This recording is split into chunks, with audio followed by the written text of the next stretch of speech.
우리가 성경을 보다 보면 실수하는 경우가 한 부분을 가지고 그것을 마치 이것이 전부인 양 해석하고 생각하는 것이죠. 오해하게 되는, 하나님의 말씀에 대해서 오해하게 되는 경우들이 참 많이 있습니다. 하나님의 진리는 굉장히 광활하고 넓어서 사실 우리가 다 알 수는 없어요. 그래서 한 부분을 가지고 이것만 진리입니다, 이것만 옳습니다 라고 얘기할 수가 없어요. 성경은 전체적으로 봐야 되는 것이죠. 그래서 이것을 우리가 통전적이다 라고 이런 단어를 써요. 전체 성경 안에서 하나님이 무슨 말씀을 하시는가를 봐야 되는 것이죠. 우리 하나님은 사랑의 하나님이 맞으시죠, 여러분? 네, 사랑의 하나님이 맞기 때문에 어떤 분들은 어떻게 사랑의 하나님이 죄를 지었다고 벌하실 수가 있고, 그리고 어떻게 지옥을 만들 수 있는가, 이런 얘기를 하시는 분들이 있어요. 그런데 하나님은 또 사랑의 하나님이기도 하시지만 공의의 하나님이기도 하시죠. 그래서 죄는 반드시 벌하셔야 되고, 그 죄를 벌하시지 않으면 하나님은 공의롭지 않은 것이에요. 하나님의 주권이라는 것은 하나님이 원하시는 대로 모든 것을 다 하신다는 거예요. 하나님은 하나님의 뜻대로 모든 걸 다 하십니다. 여러분 믿으시죠? 그런데 우리에게 하나님께서 그러면 굳이 뭘 하라, 뭘 하지 말라, 이렇게 하실 필요가 뭐가 있는가 라고 하시는 분들도 계세요. 나는 그냥 가만히 있으면 되는 것이 아닌가. 그것도 오해죠. 하나님에 대한 오해예요. 우리가 로마서를 보면 오직 의인은 믿음으로 말미암아 구원을 받는다라는 이 진리를 계속 얘기하고 있어요. 주제죠. 그러면 내가 믿기만 하면 되는구나. 죄를 지어도 상관이 없구나. 내 마음대로 살면 되는구나 라고 하는 오해에 빠지게 됩니다. 그래서 진리는 한 부분만 알면 하나님을 오해하게 돼요. 우리가 지난 시간에 5장 20절에서 율법이 들어온 것은 범죄를 더하게 하려 함이라. 그러나 죄가 더한 곳에 은혜가 더욱 넘쳤나니 라고 말씀합니다. 참 은혜로운 말씀이죠. 죄가 아주 많은 곳에 더욱더욱 하나님의 은혜는 넘쳤다 라고 이렇게 표현하고 있습니다. 그런데 이제 이런 말씀을 들으면서 그러면 은혜를 더하게 하기 위해서 죄를 더 지어도 되는 거 아닌가? 하나님의 은혜를 더 받기 위해서 죄를 더 지어도 되는 것이 아닌가? 죄를 짓고 깊은 기도로 들어갈 수도 있는 것이 아닌가? 라고 우리 마음속에 그런 생각이 들어요. 표현을 못해도 그런 생각을 한다는 것이죠. 근데 이것도 오해죠. 성경에 다른 말씀이 있어요. 우리 6장 23절 우리 한번 같이 읽어볼까요? 시작. 죄의 삭은 사망이요 하나님의 의사는 그리스도 예수 그리스도 안에 있는 영생이라. 죄의 싹은 뭐라고 말합니까? 사망이라고 얘기하죠. 그러니까 죄가 더한 곳에 은혜가 넘쳤다는 말씀도 있는데 죄의 싹은 사망이다 라고 하는 말씀도, 이런 준엄한 말씀도 있다라는 것을 우리는 기억해야 돼요. 그래서 이런 오해를 막기 위해서 사도 바울이 6장을 기록을 한 거예요. 그래서 6장 1절에 보게 되면 이렇게 말씀합니다. 그런즉 우리가 무슨 말을 하리요? 은혜를 더하게 하려고 죄에 거하겠느냐. 죄에 거한다 라는 표현은 이 원래 원문의 의미를 보면 거기다 집을 짓고 산다는 표현이에요. 그래서 계속 죄에 있는 것이고, 그리고 끊이지 않고 죄를 짓는 것이고, 더 중요한 것은 회개하지 않는다는 거예요. 그 집 안에서, 그 죄라는 집 안에서 그냥 짐을 다 내려놓고 사는 겁니다. 회개가 없는 삶이죠. 참된 성도라면 죄가 많은 곳에 은혜가 넘친다고 해서 그것을 구실로 해서 죄라는 집 안에 계속 거할 수는 없다라는 것이죠. 반복해서 죄 안에 거하고 회개하지 않는 생활을 할 수가 없다라는 거예요. 그 이유를 한마디로 요약합니다. 2절 우리 같이 한번 읽어보겠습니다. 시작. 그럴 수 없느니라. 죄에 대하여 죽은 우리가 어찌 그 가운데 더 살리요. 여러분, 죄에 대해서 어떻게 했다고요? 우리가 죽었다 이렇게 표현하고 있어요. 죄에 대해서 죽었는데 어떻게 우리가 죄 가운데 살 수가 있겠느냐. 논리적으로 맞지 않는다 이렇게 표현하고 있습니다. 언제 여러분 죄에 대해서 죽었습니까? 언제 죽었어요? 예, 우리 너무 공부를 많이 해서 다 잘 알아요. 11절 우리 한번 읽어보겠습니다. 시작. 이와 같이 너희도 너희 자신을 죄에 대하여는 죽은 자요 그리스도 예수 안에서 하나님께 대하여는 살아있는 자로 여길지어다. 여기서 그 중요한 단어를 하나 꼽으라고 한다면 이와 같이라는 단어. 이와 같이. 오늘 말씀 제목이 이와 같이 너희도 라는 것이죠. 이와 같이라는 것은 동일하다라는 뜻이죠. 이러한 같은 의미로, 같은 방법으로, 또 같은 사건으로라는 뜻이죠. 그래서 이것을 인정하는 자리에서 내가 죽었고 이것을 확인하는 자리에서 죽었다라는 거예요. 10절과 연결해서 보면 그의 죽으심은 죄에 대하여 단번에 죽으심이요 그가 살아계심은 하나님께 대하여 살아계심이다 라고 말씀하고 있어요. 이 말씀은 예수님의 그 죽음과 부활에 대해서 이야기하는 부분이에요.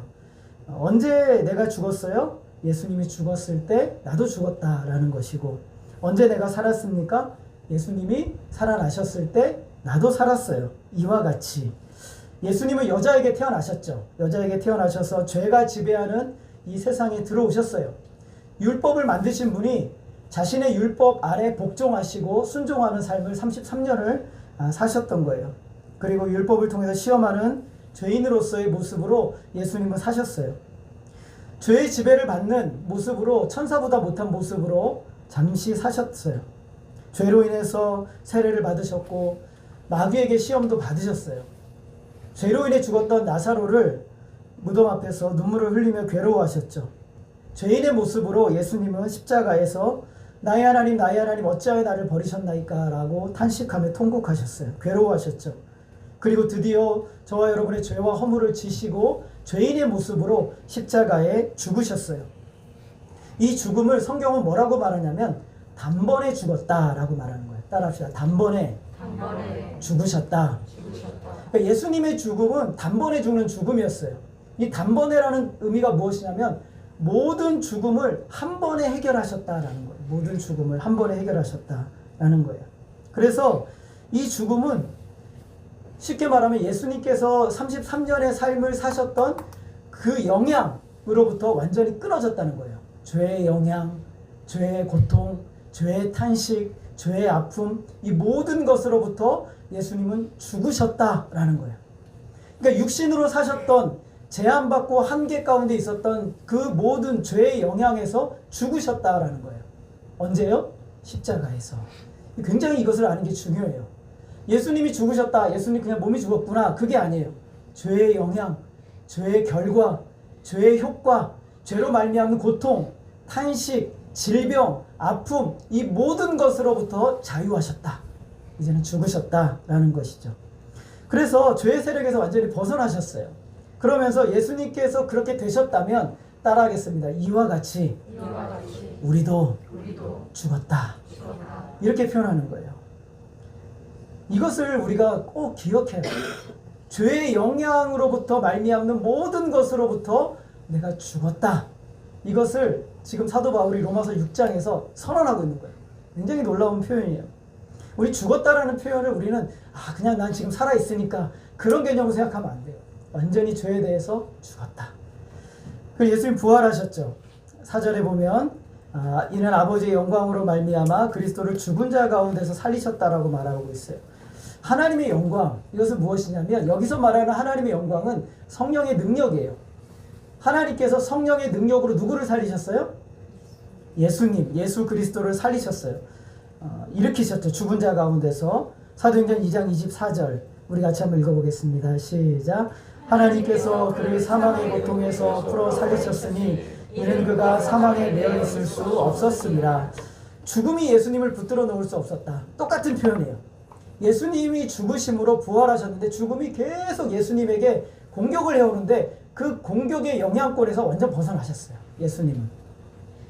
예수님을 붙들어 놓으려고 십자가에 못 박아 죽게 했고 큰 돌을 가지고 무덤을 임봉했고 그리고 사람들 병사들을 통해서 예수님의 무덤을 지켰어요. 소용이 없었죠.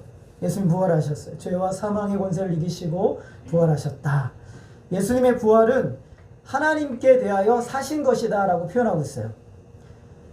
사실 하나님께 대하여 사셨다라는 표현이 무엇인가? 9절의 그 대답인데 우리 한번 같이 읽어보겠습니다. 시작. 이는 그리스도께서 죽은 자 가운데서 살아나셨음에 다시 죽지 아니하시고 사망이 다시 그를 주장하지 못할 줄을 알미로다. 똑같은 표현이에요. 예수님은 절대로 다시 죽지 않습니다. 여러분 믿으세요? 예, 절대 죽을 수가 없습니다. 왜냐하면 사망의 영향권에서 벗어나셨어요. 사망에 대하여 완전히 죽으셨거든요. 사망이 예수님에게 어떤 것도 청구할 수가 없어요. 질병을 준다거나 고통을 준다거나 눈물을 준다거나 할 수 없다라는 것이죠. 그래서 하나님께 대하여 사셨다는 말은 이제 사망이 예수님을 지배할 수 없기 때문에 하나님 앞에 살아 계시다라는 것이에요. 본래 가지신 영광을 회복한 것이죠. 예수님이 이 세상에 오시기 전에 하나님으로부터 누렸던 영광이 있어요. 요한복음 17장 5절에 보면 아버지여 창세전에 내가 아버지와 함께 가졌던 영화로서 지금도 아버지와 함께 나를 영화롭게 하옵소서. 창세전에 가졌던 영화. 근데 이 땅에 오시면서 그 영화를 포기하셨죠. 버리셨어요. 그리고 난 다음에 예수님의 부활과 함께 그 기도가 다시 응답되었어요. 그래서 하나님께로 갔단 말이죠. 여러분이 우리나라에도 좋은 나라에 살다가 뭐 네팔이나 아프리카나 뭐 인도나 이런 데 살다 보면 굉장히 불편하죠. 무슨 생각을 합니까? 집에 가서 좀 편하게 쉬고 싶다. 집에 가서 전화 한 통화만 하면 배달 음식 오고 좀 그런 삶을 회복하고 싶다. 그리고 내 마음대로 운전해서 막 다니고 편하게 좀 행복하게 살고 싶다. 이런 마음이 들죠. 예수님의 영광이 회복되었다는 것은 그것과 비교는 할 수 없지만 조금 우리가 설명할 수 있어요. 하나님과 예전에 누렸던 그 풍요로움, 그 영광스러움을 예수님 부활과 함께 다시 회복하셨어요. 예수님은 죽음을 이기시고 생명의 영역, 의의 나라의 영역으로 들어가셨어요. 요한계시록 1장 18절 우리 한번 같이 읽어보겠습니다. 시작. 곧 살아있는 자라 내가 전에 죽었었노라 볼지어다 이제 세세토록 살아있어 사망과 음부의 열쇠를 가졌노니. 예수님이 부활하셨어요. 예수님이 부활하심으로 하나님께 대해 사셨다라는 것은 뭐냐면 이제 세세토록 살아있어. 그리고 사망과 음부의 열쇠를 가졌다. 사망과 음부의 권세를 가지시고 심판하시는 자리에 앉으셨다라는 거예요. 그래서 더 이상 사망과 음부와 상관없는, 여러분 심판자의 특징이 무엇이냐면 그것과 상관이 없어야 돼요. 죄와 상관이 없어야 되고 심판받는 존재와 상관이 없어야 돼요. 우리에게도 이와 같이 예수님처럼 하나님께 대하여 살았다. 죄의 영향과 죄의 결과와 죄의 고통으로부터 벗어났다라는 것을 얘기하죠. 예수님의 부활은 과거의 사건입니다. 우리의 부활도 장차의 문제이에요. 그러나 오늘 사도 바울은 장차가 아니라 바로 지금, 과거에 일어난 사건이 지금 살아나가고 있다라고 표현하고 있어요. 그래서 나는 죽고 살았어요. 그래서 이와 같이라고 말하는 거예요. 이와 같이라는 진리를 우리가 왜 설명하냐면, 여러분 이 세상은 모두가 누군가에게 묶여 있어요. 연합되어 있어요.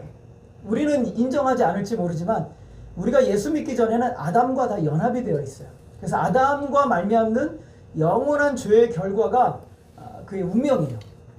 근데 하나님께서 그 연합되어 있는 우리를 데려다가 예수님께 연합시키셨어요. 그래서 예수님으로 말미암는 모든 결과가 다 내 것이 되어버리게 만들어 주신 것이죠. 이것을 기억해야 돼요. 아담이 하나님의 말씀에 불순종해서 선악과를 따먹는 그 자리에 나도 있었어요. 왜냐하면 내가 연합되어 있으니까. 선악과를 따먹은 거예요. 그리고 하나님께서 아담에게 선악과를 따먹음으로 선고했던 사망의 선고가 우리의 선고가 되었던 거예요. 이것이 연합이라는 개념이에요. 그에게 주어진 모든 것은 다 나에게 주어져 있어요. 똑같아요. 100% 완벽하게 똑같은 결과와 똑같은 상황을 이루는 거예요. 근데 그런 우리를 데려다가 예수님께 연합을 시켰어요. 그러니까 예수님의 죽음이 나의 죽음이 되고, 내가 십자가 앞에 없었어요. 여러분 십자가 보셨어요? 그 앞에 나가보시는 게 우리 영화로 많이 봤죠. 만화로도 많이 보고 성경으로도 들었어요. 근데 여러분 그 자리에 2000년 전에 거기에 있었어요? 없었죠. 근데 그 십자가 위에 여러분도 있었던 거예요. 여러분 예수님께서 사흘 만에 죄와 사망의 권세를 이기시고 무덤에서 부활하셨어요. 죽은 가운데 일어나셨단 말이죠. 여러분 그거 보셨어요? 부활하신 주님 만나보셨어요? 못 만나보셨잖아요. 근데도 우리는 그 부활을 직접 목격하고 내가 부활한 거예요. 이거를 성경이 말씀하고 있는 것이죠. 내가 믿든 내가 안 믿든, 여러분이 경험을 하든 경험을 하지 못하든 상관없어요. 누가 이렇게 하셨냐면 하나님의 주권이, 하나님의 사랑이 여러분을 이렇게 만드셨어요. 전적으로 하나님이 하신 일이죠. 하나님이 나를 아담 안에 두신 것처럼 나를 예수님 안에 두셨어요. 이것을 하나님이 하신 거예요. 그래서 이 모든 것은 다 하나님이 나를 이제는 예수님의 죽음이 나의 죽음이 되고 예수님의 부활이 나의 부활이 되게 하신 거예요. 그래서 어떻게 그러면 예수와 함께 죽고 예수와 함께 사는 일이 일어났는가? 무엇에 근거해서 이것이 일어났다는 것을 우리가 어떻게 알 수 있어요? 11절 다시 한번 읽어보겠습니다. 시작. 이와 같이 너희도 너희 자신을 죄에 대하여 죽는 자요 그리스도 하나님께 대하여 살아있는 자로 여길지어다. 사도 바울의 대답은 그거예요. 따라하겠습니다. 그리스도 예수 안에서. 예수 안에서. 이 그리스도 예수 안에서, 그리스도 안에서, 이 표현은요, 사도 바울에게 또 성경에서 굉장히 중요한 표현이에요. 바울 서신만 보면 원래 원문의 의미를 따지면 좀 우리가 논쟁의 여지가 있지만 한 164번에서 200번 정도 사용을 해요. 굉장히 많이 사용을 하는 거예요. 중요한 구절이죠. 그리스도 예수 안에서. 이 그리스도 예수 안에서가 무슨 의미인지를 3절부터 9절까지를 사도 바울이 설명하고 있어요. 이것은 그리스도와 우리가 연합되었다. 굉장히 좀 어려운 진리이지만 우리는 이걸 반드시 알아야 돼요. 예수님과 우리가 결혼했어요. 한 몸이 되었어요. 그래서 예수 안에 내가 있고 내가 예수 안에 있어요. 여러분 그렇게 믿으세요? 여러분 안에 예수님 계세요? 정말 계세요? 여러분 예수님 안에 있어요? 예. 이 관계는 실제로 세례 받을 때부터 적용이 돼요. 우리 3절부터 5절까지 우리 한번 말씀 같이 읽어볼까요? 3절부터 5절까지 한 절씩 같이 읽어보겠습니다. 시작. 무릇 그리스도 예수와 합하여 세례를 받은 우리는 그의 죽으심과 합하여 세례를 받은 줄 알지 못하느냐. 그러므로 우리가 그의 죽으심과 합하여 받음으로 그와 함께 장사되었나니 이는 아버지의 영광으로 말미암아 그리스도를 죽은 자 가운데서 살리심과 같이 우리로 또한 새 생명 가운데서 행하게 하려 함이라. 만일 우리가 그의 죽으심과 같은 모양으로 연합한 자가 되었으면 또한 그의 부활과 같은 모양으로 연합한 자도 되리라. 굉장히 많이 사용하는 단어가 합하다, 연합하다 이렇게 표현하고 있어요. 이런 표현을 다른 성경에서 뭐라고 말하냐면 여러분 들어보셨어요? 접붙임을 받았다. 들어보셨어요? 들어보셨어요? 예, 접붙임을 받았다는 표현을 쓸 수 있어요. 나뭇가지를 꺾어다가 다른 나무에다가 이것을 접붙이는 것이죠. 우리는 예수 그리스도에게 이렇게 접붙임을 받았어요. 그러면 모든 양분은 누구로부터 받아요? 예수 그리스도. 이전의 나무가 아니라 새로운 나무로부터 모든 양분을 받게 되었어요. 모든 양분뿐만 아니라 그 나무와 함께 운명을 같이 하는 거예요. 이제 이전의 나무는 끊어졌어요. 거기서 끊어져 나왔고 새로운 나무에 접붙임을 받으니까 이 나무와 나의 운명이 똑같아지는 거예요. 여러분, 여러분의 운명은 예수님과 똑같아요. 예수님이 영원히 사시는 것처럼 여러분도 영원히 사는 거예요. 예수님이 죄와 완전히 단절되어 계시는 것처럼 여러분도 그런 존재가 된 거예요. 죄에 대해서 죽었어요. 그리고 우리는 예수님이 죄의 영향권에서 벗어나신 것처럼 우리도 그렇게 되었다는 거예요. 예수님의 운명과 여러분의 운명이 붙어 있어요. 여러분 믿으시기를 바랍니다. 이거 굉장히 중요해요. 주님이 내 안에 계시지. 믿어요. 근데 그것만으로 안 돼요. 성경은 너의 운명이 예수님의 운명과 똑같다라고 말하고 있어요. 예수님의 운명. 예수님 죽으실 수 있어요? 못 죽어요. 우리도 죽을 수 없어요. 불멸의 영원으로 영생의 삶을 살도록 하나님이 우리를 예수님에게 딱 갖다 붙이신 거예요. 이제 우리의 운명은 예수님의 운명과 똑같다라는 거예요. 6절에 보면 우리가 알거니와 우리의 옛사람이 예수와 함께 십자가에 못 박힌 것은 죄의 몸이 죽어 다시는 우리가 죄에게 종노릇 하지 아니하리 함이니 예수님의 죽음이 우리의 죽음이 되고 그의 부활이 우리의 부활이 될 수 있는 근거를 뭐라고 표현하냐면 계속 사용하는 표현이 뭐냐면 세례라고 말하고 있어요. 그럼 세례 받으셨어요? 네, 세례 받으셨죠? 여러분 어떻게 세례 받으셨어요? 성부와 성자와 성령의 이름으로 예수 그리스도를 믿는 아무에게 내가 세례를 주노라 이렇게 해서 이제 세례를 받았어요. 세례는 두 가지 중요한 의미가 있는데 첫 번째 의미는 당신은 예수 그리스도와 함께 죽었소 라고 하는 거예요. 여러분 예수님과 함께 죽었어요? 예, 그때 세례 받는 거예요. 그리고 예수님과 함께 다시 살았다 라고 하는 이 두 가지 의미가 세례 안에 들어가 있어요. 세례 받으면서 여러분 그런 기억을 못하면 심각한 거죠. 그래서 사실은 우리가 이제 물에다 머리를 뿌리잖아요. 뿌리죠. 기분 나빠하시는 분 계신데 물에다 머리를 뿌린단 말이에요. 근데 어떤 의미에서 본다면 침례가 또 더 의미가 있을 수도 있어요. 침례는 여러분 아시죠? 이제 무슨 뭐 수영장이나 강이나 아니 큰 물을 하나 만들어 놓고 예복을 입힌 다음에 목사님이 가가지고 뒤로 그냥 물을 잠궈버려요. 머리를 붙들고 물에 잠겨요. 그래가지고 다시 일어나는 거예요. 잠길 때 너는 죽었다 이렇게 표현하고 그 다음에 일어날 때 너는 다시 살았다 이렇게 표현하는 거예요. 어때 여러분 한번 침례 한번 받아보시겠어요? 원하시는 모습 제가 한강 가서 한번 해드릴 수도 있는데 좀 마음에 안 드는 사람은 거의 숨 껄떡껄떡 할 때까지 담궈 놓더라고요. 세례를 받을 때 저희 아버지가 침례 받으셨는데 화가 나더래요. 너무 오래 담가놔가지고. 그래서 너무 오래 목사님이 좀 할 말이 많으셨는지 오래 담그는 거예요. 근데 나올 수도 없어요. 왜냐하면 지금 목사님이 이 말을 잡고 있는데 할 수가 없잖아요. 그래 내가 머릿속에서 완전 죽는 거예요. 그러니까 숨이 꼴딱꼴딱, 옛날에는 침내가요 숨이 꼴딱 넘어갈 때까지 잡고 있었대요. 근데 그 사람이 그 폐활량이 얼마나 좋은지 알 수가 없으니까 아직까지 죽은 사람 없어요. 일단 일어나는 거예요. 일어나면서 당신은 예수님과 함께 살았습니다 라고 얘기를 하는 거예요. 중요한 것은 이 물세례가 예수 그리스도와 연합되는 사건이라고 믿으면 안 된다는 거예요. 이거는 세례 받는 것이 나는 예수님과 연합되었다라고 선언하는 사건은 아니라는 거예요. 물세례는 이미 죄사함을 받고 예수님과 연합되었다는 사실을 공인하는 거예요. 그 후속 절차죠. 여러분 사도행전에 보게 되면 베드로가 고넬료를 찾아가요. 고넬료의 집에 찾아가가지고 복음을 전하자 성령이 그들 위에 임하는 놀라운 역사를 경험하죠. 그때 47절에 보면 이렇게 말씀하고 있어요. 이 사람들이 우리와 같이 성령을 받았으니 누가 능히 물로 세례 베풀면 그 말이요 라고 말했어요. 고넬료 가족 사람들이 먼저 믿었죠. 믿으니까 누가 임하셨어요? 성령이 임하셨어요.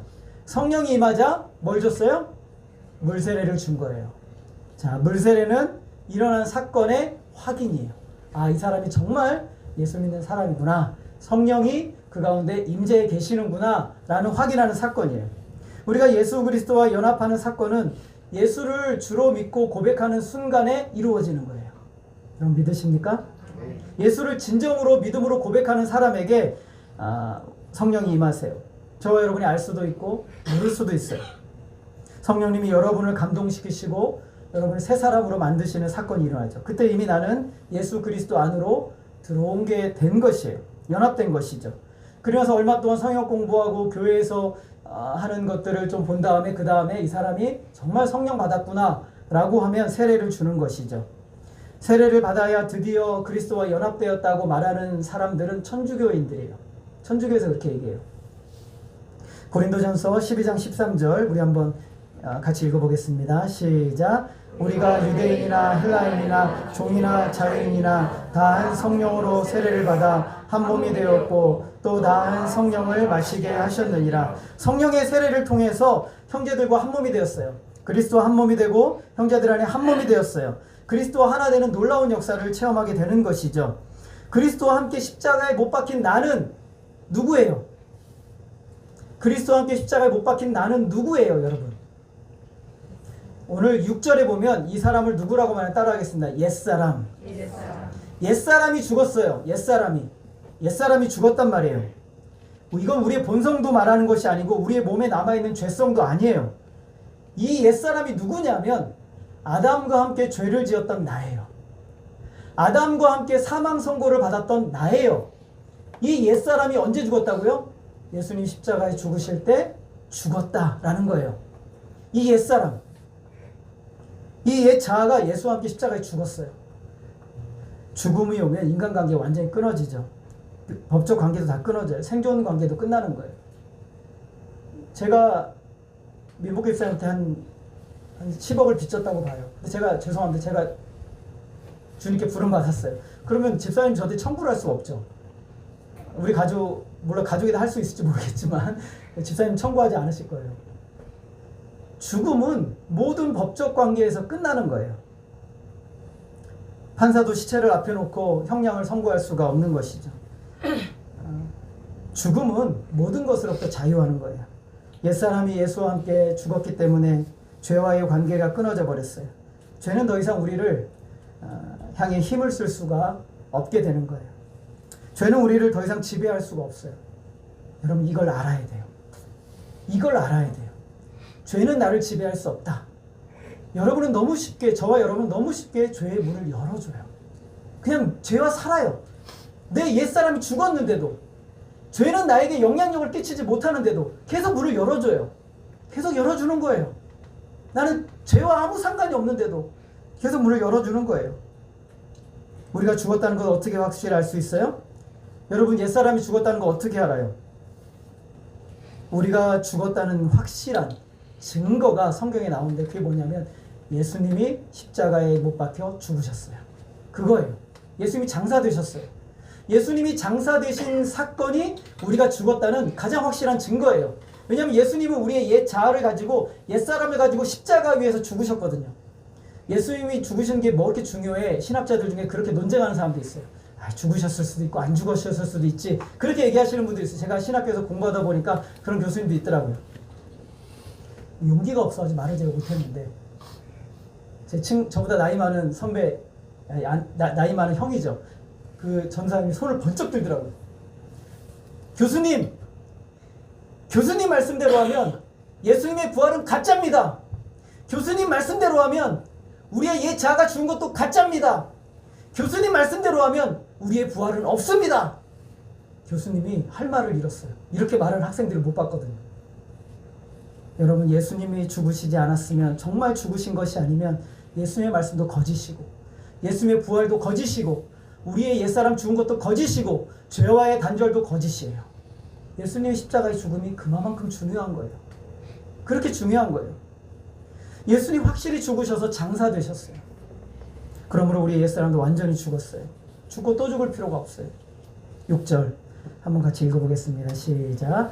우리가 알거니와 우리의 옛사람이 예수와 함께 십자가에 못 박힌 것은 죄의 몸이 죽어 다시는 우리가 죄에게 종노릇하지 아니하려 함이니. 말씀을 보세요.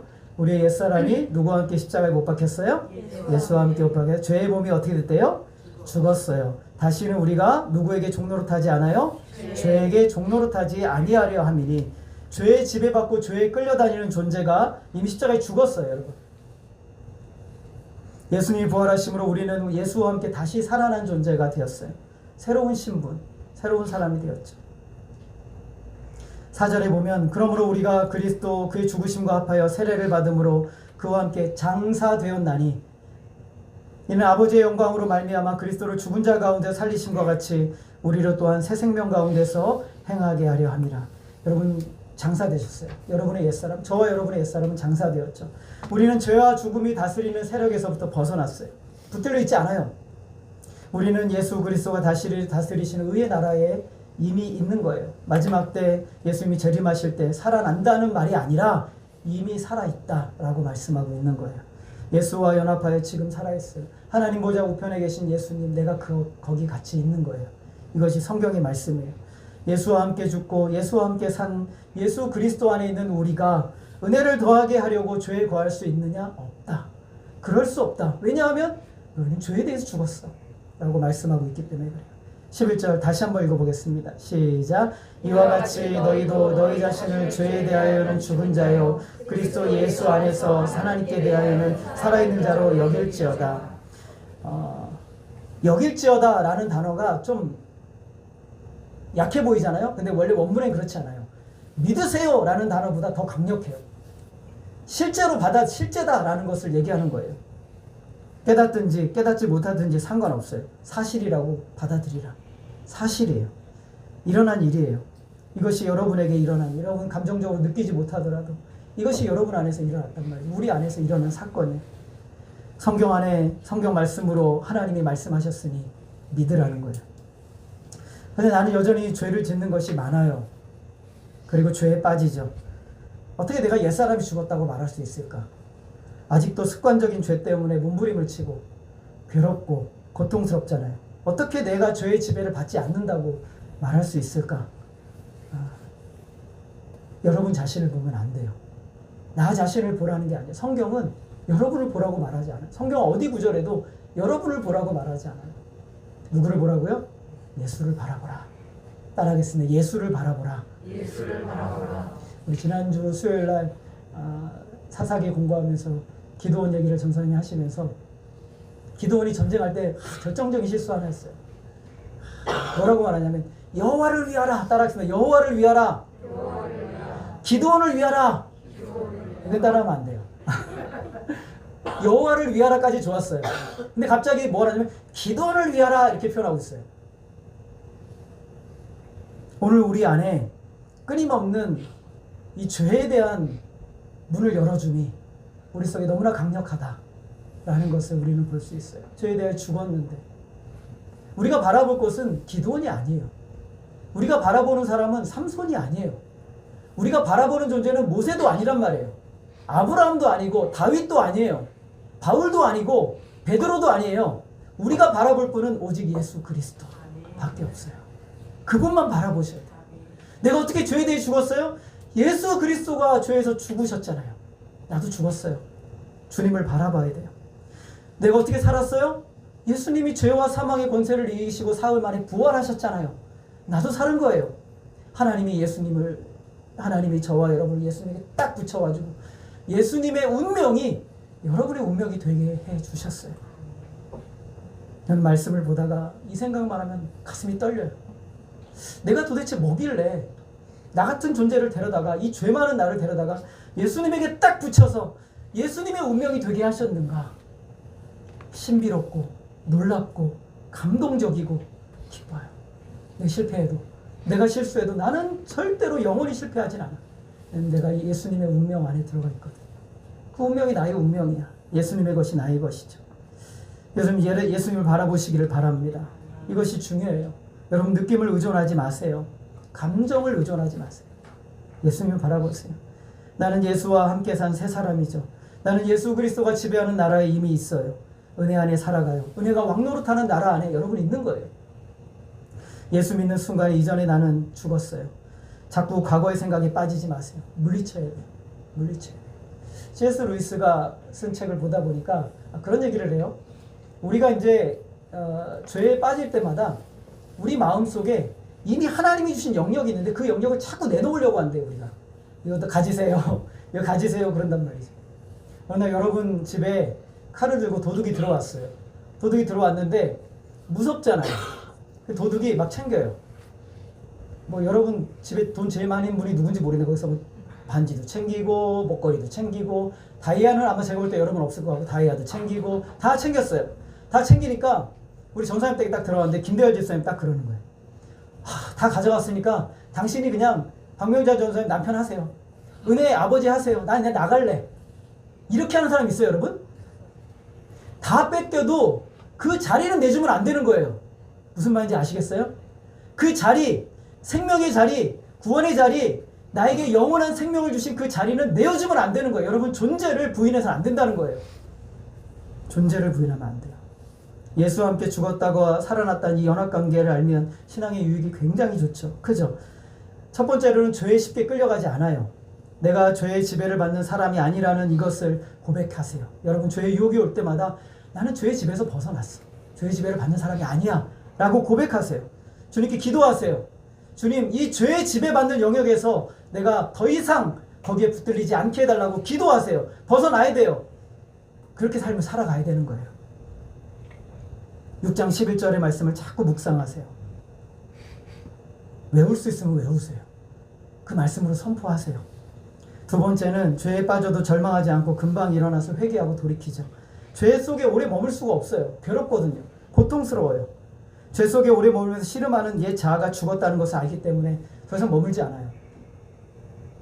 우리 강현중 집사님이 저희 집에 놀러 왔다고 쳐보세요. 저희 집이 막 좋지는 않지만 집사님이 오늘도 있고 내일도 있고 일주일도 있고 한 달 살고 2달 살고 3달 살고 1년 살아요. 그럼 강현중 집사님이 우리 집에 살면 편하겠죠? 어디가 제일 편해요? 자기 집이 제일 편한 거예요. 여러분 죄의 집은 여러분 집이 아니에요. 죄 많은 이 세상은 내 집 아니네. 내 모든 보안은 저 하늘에 있네. 뭐죠? 나를 부르네. 이 세상에 죽을 수 없도. 여러분 죄 많은 이 세상은 여러분 집 아니죠? 아니에요. 선포하시기를 바랍니다. 세 번째로 죄를 범했다고 해도 그 범죄가 나의 구원을 흔들 수 없어요. 절대 흔들 수 없어요. 구원의 문제는 마귀가 건들 수 없고 구원의 문제는 죄가 건들 수 없어요. 여러분 육신이 죽음까지도 구원의 문제는 건들 수가 없어요. 누가 그것을 건지셨어요? 하나님이 예수 그리스도 안에서 여러분을 거기서 건져내셨어요. 제가 호스피스 병원 다니다 보면 믿음이 아주 좋은 권사님들, 장로님들, 집사님들이 평생 믿음으로 살았는데 임종 앞에서 갑자기 이상한 행동을 하는 사람들이 있어요. 예수님을 부인하는 경우도 있고 예수님 대적하는 분들도 있어요. 그것을 보면서 한 복지사가 저한테 그러더라고요. 목사님, 저분들은 진짜 예수님 안 믿는 거였나요? 이렇게 물어보더라고요. 내가 그래서 절대로 의심하면 안 된다고. 그런 걸 의심하면 안 된다고. 진흙으로 빚어진 육신이 임종 앞에서 우리의 몸이 와야 되는 거예요. 극심한 고통 중에 하나님을 부인할 수도 있어요. 여러분 욥기를 한번 보세요. 욥이 그렇게 믿음이 좋은 사람인데 하나님이 욥의 믿음을 의심했나요? 아니요, 의심하지 않았어요. 얼마나 욥이 말도 안 되는 얘기들 얼마나 많이 했어요. 하나님 나와보세요. 나 좀 죽이세요. 나 왜 살려두세요. 이렇게 얘기했지만 하나님이 욥의 믿음을 아니라고 하지 않으셨어요. 욥의 믿음을. 오늘 우리의 믿음은 예수님이 죽으실 때 나도 이와 같이 죽었고 예수님이 살으실 때 나도 살았다는 이 믿음을 고백하는 그 순간 우리는 주님의 것이 되는 거예요. 그리고 절대로 끊어지지 않아요. 여러분이 실수해도 여러분이 부족해도 절대로 끊어지지 않아요. 이것이 하나님이 여러분을 향한 불멸의 사랑이에요. 불멸의 사랑. 절대로 멸할 수 없는 사랑이죠. 예수 그리스도 안에서 하나님이 보증하세요. 그러므로 우리는 내가 예수 그리스도 안에서 예수와 연합되어 있다는 사실을 여러분 매 순간 기억하세요. 여러분 직장에서 사람 만날 때, 여러분 가정에서 누구의 유혹을 받을 때, 어떤 마음의 고통을 느낄 때 나는 예수와 연합되어 있어. 예수님이 죽을 때 나도 죽었고 예수님이 살아하실 때 나도 살았어. 예수님이 죽으실 때 나의 옛자아는 죽었어. 죄의 영향을 받는 내 모든 죄아는 죽었어. 거기에게 내 문을 열어주지 마시기를 바랍니다. 오늘 사도 바울은 마귀에게 미끼를 던져주지 말라고 우리에게 말씀하고 있어요. 은혜를 더하게 하려고 죄에 거하지 말라는 것이죠. 하나님이 우리에게 주신 축복이 얼마나 큰지를 더 많이 생각하고 하나님의 은혜의 보좌 앞으로 나아가라는 거예요. 11절 말씀 다시 한번 다 같이 읽겠습니다. 시작. 이와 같이 너희도 너희 자신을 죄에 대하여는 죽은 자요 그리스도 예수 안에서 하나님께 대하여는 살아있는 자로 여길지어다. 여러분 이것을 사실로 믿고 받아들이시기를 바랍니다. 계속 여러분 자신에게 선포하세요. 나는 예수와 함께 죽었고 예수와 함께 살아있어. 예수의 운명이 나의 운명이야. 여러분 예수님이라면 여러분 우리와 같이 사시겠어요? 절대 그러지 않으시겠죠? 여러분 예수님께 붙들려 있는 예수님의 운명을 사시는 사람이란 사실을 기억하시기를 바랍니다. 죄의 실패에 넘어졌다고 하더라도 또 회개하고 일어나세요. 다시 선포하세요. 나는 죄에 대하여 죽고 의에 대하여 예수님과 같이 살아있다 라고 선포하시기를 바랍니다. 여러분의 인생이 이런 삶이야말로 가장 복된 하나님의 은혜를 누리고 그 영광을 누리고 그 충만한 내가 세상에서 누리는 쾌락과 비교할 수 없는 하나님의 영광을 누리는 은혜가 바로 여기서부터 시작이 되는 거예요. 여러분 이런 은혜가 여러분에게 있어서 나는 죄에 대하여 죽었고 그리고 예수님과 함께 부활하여 살아있다 라고 선포하시면서 여러분 한 주의 삶이 여러분 하나님의 영광을 드러내고 내가 주님의 운명과 나의 운명이 같이 붙들려 있다는 사실을 기억하면서 믿음의 삶으로 승리하시는 저와 여러분 되어지기를 주님의 이름으로 소원합니다. 기도하겠습니다. 하나님 아버지, 죄에 대하여 예수님과 함께 죽었고 부활하여 예수님과 함께 살아있는 예수님과 연합되어 있고 예수님의 운명이 나의 운명이요 나의 운명이 예수님의 운명이 된 놀라운 이 사실을 믿음으로 붙들게 하여 주옵소서.